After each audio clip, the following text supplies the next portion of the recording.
welcome to the Earth Feels podcast. I'm Rose. And I'm Christine.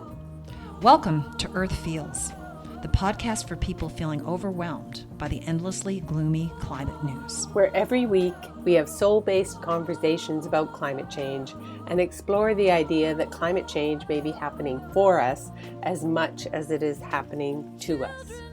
If you are ready to shift your focus and secure the future for our kids and our grandkids, then this is the podcast for you. And yes, we do know how to spell. So, hello everybody, and thanks for joining us on this episode of Earth Feels podcast. And I am very excited to have with us today Lyn Adamson. She is the co-chair of Climate Fast and also the co-chair of Canadian Voice of Women for Peace. She is a lifelong Quaker, and Lyn and I have known each other, I was trying to think, maybe a decade around that anyways, and we have lobbied together for action on climate change, both in the House of Commons here in Ottawa, and I believe we both were in the U.S. Congress at least once, if not twice, together. So we have been in the trenches, but I have to say, Lyn has been in the trenches a lot longer and a lot more. I have to say, I just admire your dedication and commitment to making a difference in the world now and for future generations, Lyn. You really are an example for me. So thank you so much for joining us today. And specifically, this conversation was inspired because you had an op-ed published in the Toronto Star newspaper, and it was entitled, "We Restricted Nuclear Weapons, Now We Must Limit Fossil Fuels." And I hope we're going to talk about that now. If you want to listen or read Lyn's article, go to the Best in Climate episode on September 6th.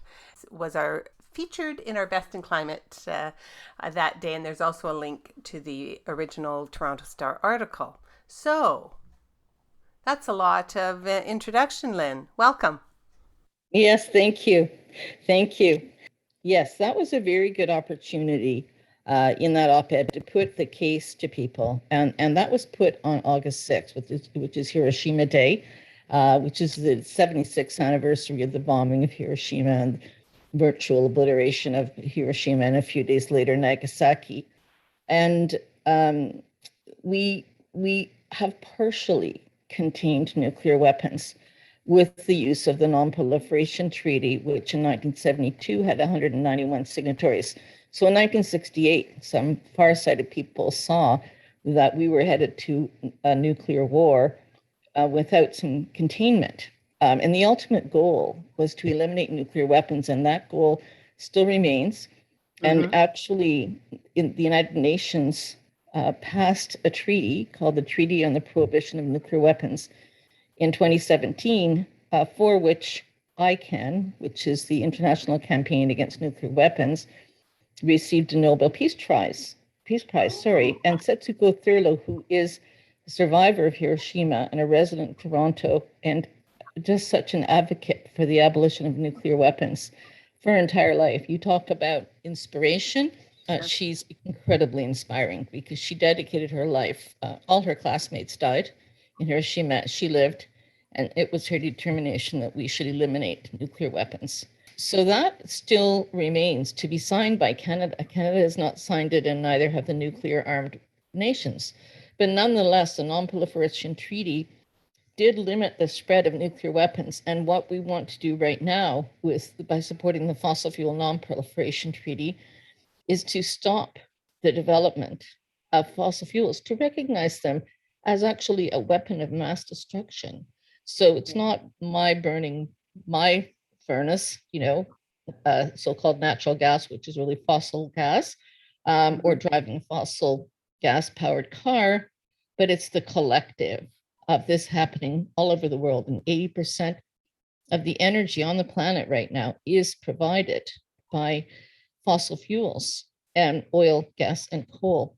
And it has to stop because we are raising the temperature of the Earth, and the Earth will not be habitable by the end of the century if we don't stop. We're already seeing the impacts. So we have to stop now. So that's the demand number one, or ask number one in the treaty, which is not an actual written treaty at the moment. It's proposal for a treaty. It's a treaty initiative that is looking for a country to take it forward. So wouldn't it be great if that was Canada?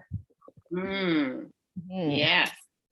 Yes, we have in the past punched above our weight on the international scene, and Yes. so that would be nice. We're not sure if this current government is up to that, but we'll see. There's an election around the corner, so yes, we did punch above our weight, as you said, with the landmines treaty, which has made quite considerable difference. The Ottawa process, it was Lloyd Axworthy and others who put that forward, along with civil society. It wasn't done without civil society. And I think that's what I really like people to know, is that these changes come about. Usually it's not just some leaders who get a good idea, but it really is pushed from below. It's popular will. Popular will has prevented a fair number of disasters from befalling us and has created the momentum for very significant changes to our quality of life. And right now, that's what we need. This is like the biggest challenge we've ever faced. And we need that collective will. We keep getting told that it's not a technological problem. All the solutions are there. But in order to get the scale and pace of change required, we have to have the popular will. We have to have the political will, which is created with that popular will.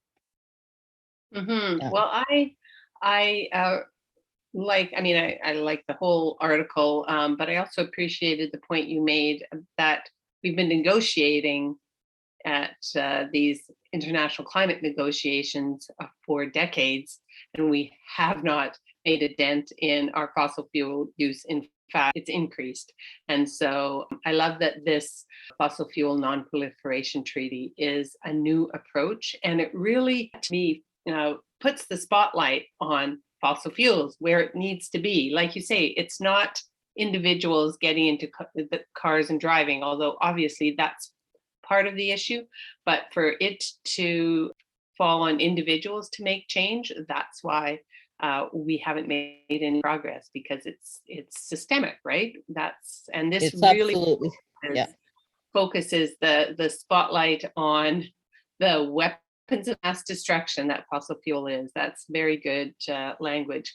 So what are the other asks from on the treaty? Well, the second ask is to phase out existing uses, because even if we stop and do not approve any more fossil fuel projects and do not do any more funding of fossil fuels, we still have this very strong reliance on gas to power our homes and our hot water, so heating and hot water, and our cars. And we have to transition. Right now, I believe electric vehicle sales are about 3%, and they need to be, I've heard 30%, I've heard 70% by the end of the decade. We have to ramp up the transition just incredibly fast. Now, of course, we don't all need to drive cars. Some parts of the country, people are pretty reliant on a car to get around.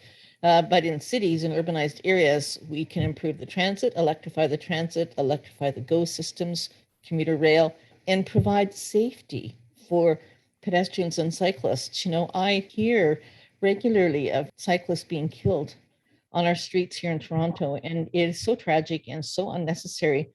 So there's a lot of design to be done. We have a climate action plan in Toronto called Transform TO, and it says that to achieve our carbon emission reduction goals, 75% of trips that are 5 kilometers or less should be taken by active transport. So that's walking or cycling, or, you know, in combination with transit, but not, you don't have to take your car out for a short little trip. Right. And people are actually much healthier with this active transportation, and we've done a lot of it during the COVID. On the weeks, they've opened up a lot of major streets. I was going to ask you if you thought the pandemic might have had a positive impact on speeding up the demand for those changes because people just seem to want to be outside. It has certainly in the transportation area for sure.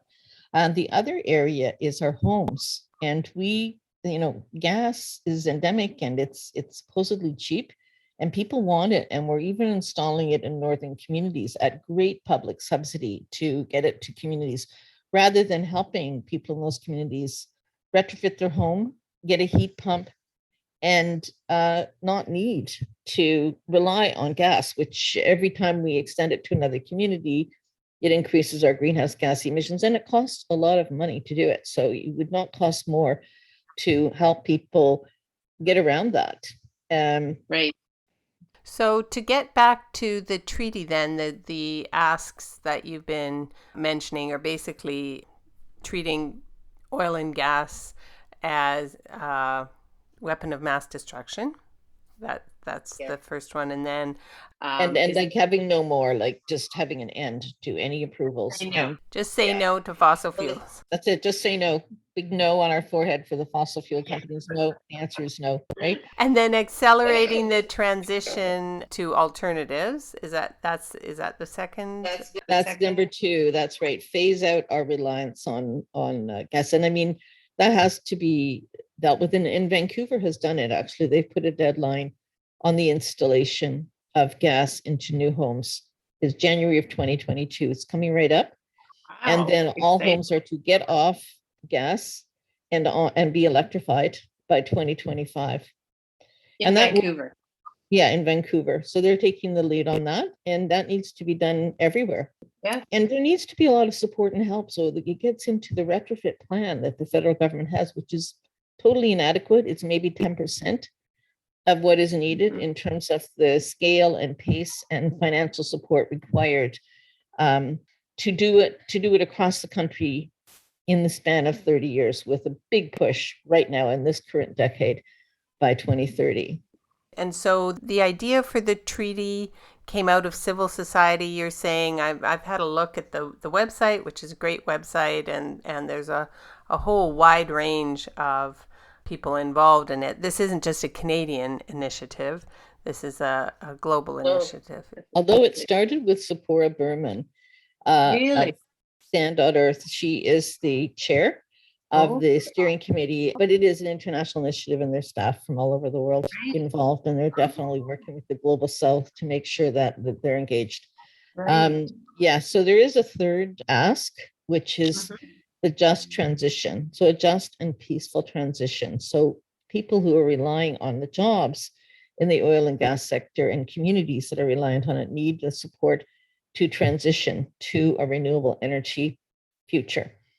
And that means retraining. It means support for initiatives like Iron and Earth, which is the workers who are putting together their own transition plan. And it means engaging communities in the process of change. So that's the third one, just and peaceful transition. And this is huge. We have never made a transition like this so fast. The IPCC in 2008 told us we have till 2030 to cut emissions 45%. That was 12 years at the time. Now we have 8 years left, and we really have not made progress. This is what I'm really concerned about. They said cut 7.5% per year of your reliance on oil and gas. And even during the pandemic, we did not cut anything near that amount in our usage, even when people were sort of standing still. We have a long road. It's so interesting, I'll say in quotation marks. Like the science is pretty clear, and we do know that oil and gas is a huge lobby group, and there's very entrenched interests who don't want this shift, but it's pretty clear, and the IPCC report that just came out in the last couple of months, which is a code red for humanity, that's pretty clear. And yet it is kind of like, here we go, on our way. And I know that the idea of transition was really not properly respected in the statement by the environment minister when he said we have to rely on revenue from the pipeline that our government is building to fund our transition. It's absolutely not true. There's all kinds of sources of funds, including actually taxing the wealthy, actually collecting the money that's actually owed, and cutting other. Yes. And I was just going to say, for our listeners who aren't in Canada, because a lot aren't, Lyn is referring to the Canadian Minister of Environment and Climate Change, Jonathan Wilkinson, who, yes, went on the record recently saying that the reason they're supporting the Trans Mountain Pipeline is because we need that revenue from the fossil fuel pipeline to finance this transition away from fossil fuels. So, how he could say that with a straight face, I'm not sure, but he did. And, the very big push is for us to fund the transition. There was even a request for $52 billion from an oil sands company to decarbonize their operations. And that doesn't mean to get out of oil and gas. It means to reduce the emissions from current operations, but they would still be shipping oil and gas overseas to be burned. Those guys have nerve. 50 billion is what we figure we need to get started, like 50 billion in a year to get started on actually moving forward with the transition. Yeah. And let's point out, do you know where money could be coming from? How about we stop, I won't swear online, but blankety blank subsidizing fossil fuels in Canada and globally. Like, isn't it last number? It's about $800 per Canadian that we give to the richest industry in the world here in our country. That is, yes, $18 billion last year. And $13 billion of that went to export development corporations. So it went to fund oil and gas development in other parts of the world. Why aren't we funding renewables in other parts of the world? And why aren't we funding them here? Like backstopping investment is a lot of what they do. Really, that seems to be essential. And I suppose that's part of the first pillar of this treaty is just say no. And part of saying no to fossil fuels is we don't give you any more public money. Yeah. And actually that's been promised to us since 2015. That was in the Climate Fast did have an ask in our pledge leading up to 2015, which 130 MPs signed at the time. And the first ask was carbon pricing, which we do have now. And the second ask was for an end to fossil fuel subsidies. They just keep extending the deadline for when they will still give money to the oil and gas. Like, we will phase out fossil fuel subsidies, just not today, right? But it has to be today. That's what the public has to insist it today. Yeah. Yesterday would have been preferable, but we'll take today. Yeah. I do want to put in the context of Canadian Voice of Women for Peace, we're one of the organizations that links climate change to the military and to our military emissions, which are considerable. And you have to think about the investment that's being proposed for the military. It's a $77 billion for new fighter jets to patrol a world where the oceans are dying, whereas we need to take that money and invest it in creating the conditions that will help people stay where they live. Like, what is our global security threat? Right now, it's refugees from displacement from climate. That is really one reason why I spend so much time on climate, because we can't do peace without the climate action. And we're supposed to be putting $4 billion a year towards a global green fund to help communities transition. And, it's like, we don't have the money. Like, come on, it's part of $100 billion a year fund globally. And we have to use it. Otherwise, coal plants are still being built in China and India. And they're being built in China to send us consumer goods. Like, we have to recognize our role in that. But we also have to make it possible for these countries to have access to renewable energy and conservation so that they can skip oil, coal, and gas and still have development.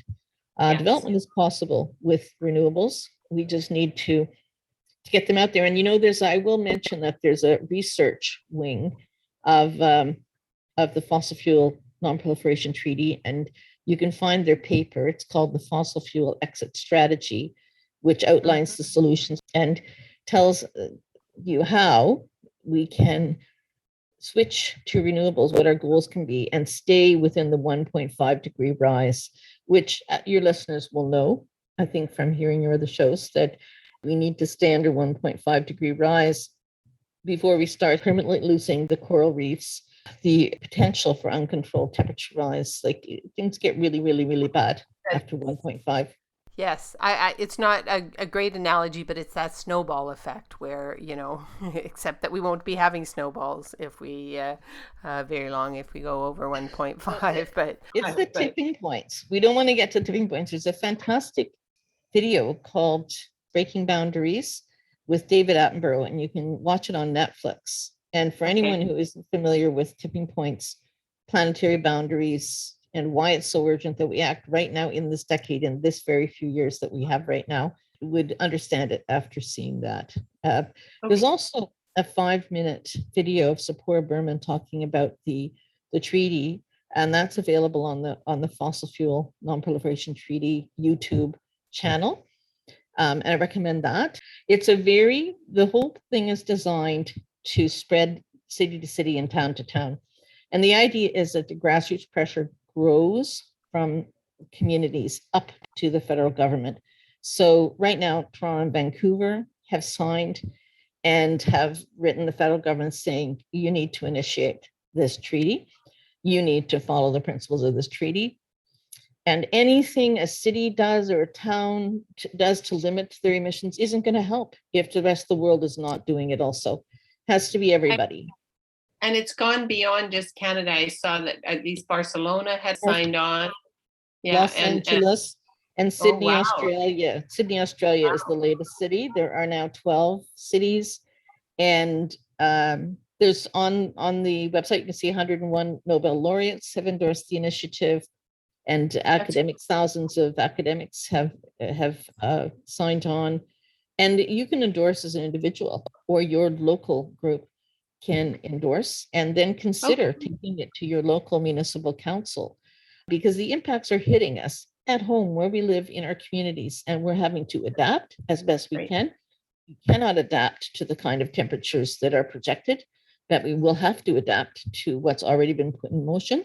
It's time for from the local levels for us to say to the federal government, you've got to act. Yes. We have to be a stronger lobby than the fossil fuel lobby is. For us and our listeners who have been impacted by the wildfires this summer, both in Canada, here in Northern Ontario where I am, obviously BC, and across the US in the West, the droughts. There's, droughts hitting the interior of the Midwest in the US, and of course overseas there's been floods and in London and in Germany, and then of course the crazy wildfires in Greece and Turkey. So I wonder if and Africa, we don't hear maybe as much about Africa and Asia, but torrential rains and flooding and drought in Africa, so that you don't know when to plant your crops. Wow. So food shortages. Right.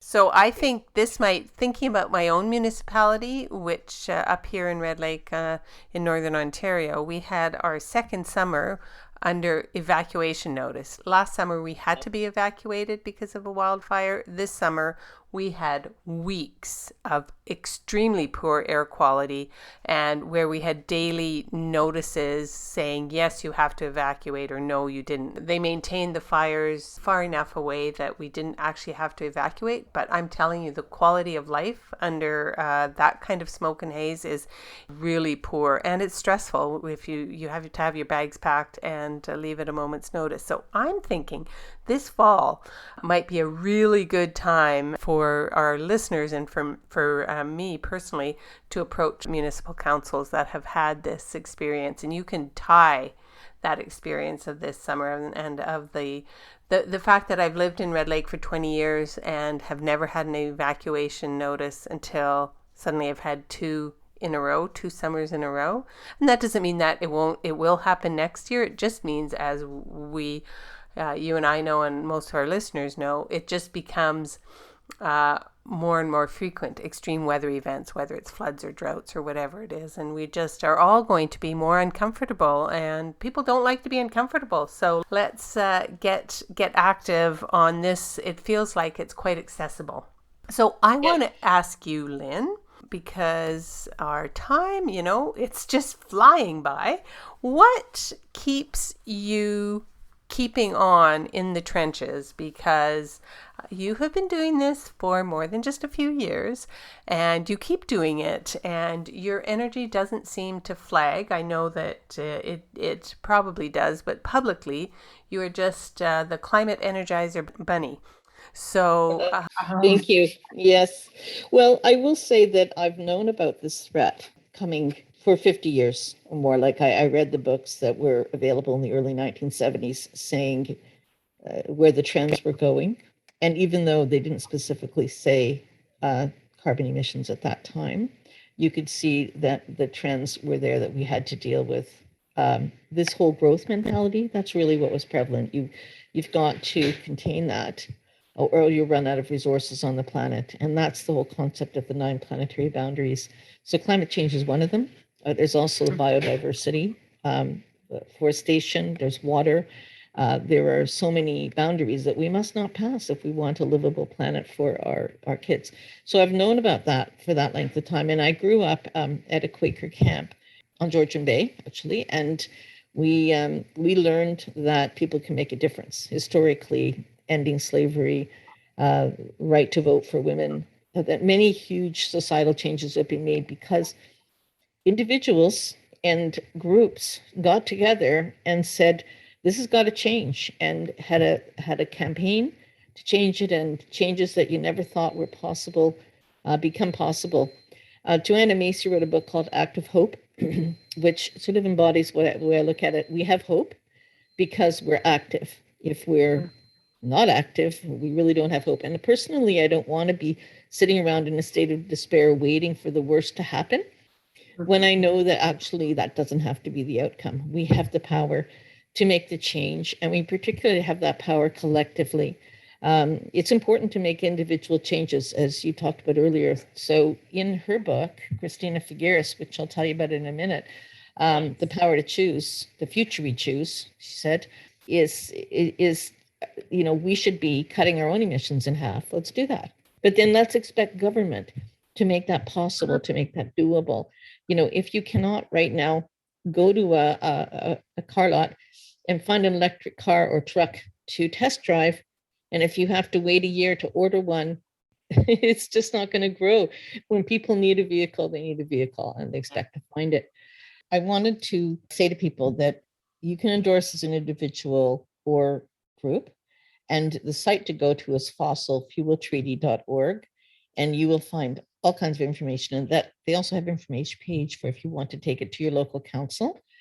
Okay. And we also have all the steps that we took outlined on a blog on our climatefast.ca website, because we had a 2-month campaign to get it passed at City Hall, and that I was going to highlight as our success story for today.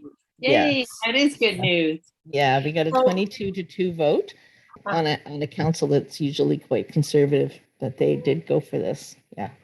That's great. So I love that. And just so you know, Lyn, to remind our listeners, we always put the links on our episode page. So we will be linking everything that Lyn has referred to, the videos and the Non-Proliferation Treaty website and Climate Fast. We will be linking those all on our episode webpage. So don't worry, you can take notes if you want, folks, but you can also just head over to our webpage.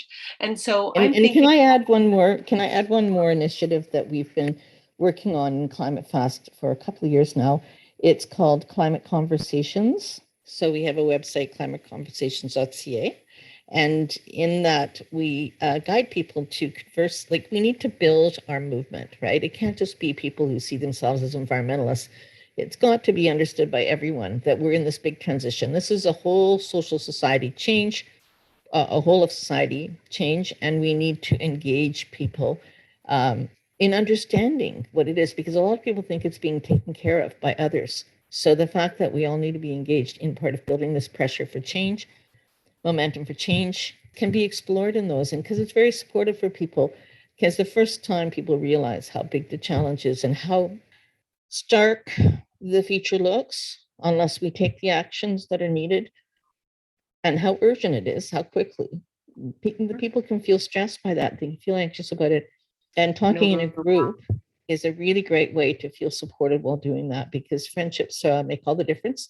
You can also come up with a lot of community strategies that you might not be able to do as an individual, but you could as a community, like get solar panels for the local school, for example. And we will provide a facilitator for groups that set up. Like, let's say you wanted to invite your family or friends to come. Right now, everything's on Zoom, to a conversation, and you want someone else to guide it and bring the resources. We're happy to do that.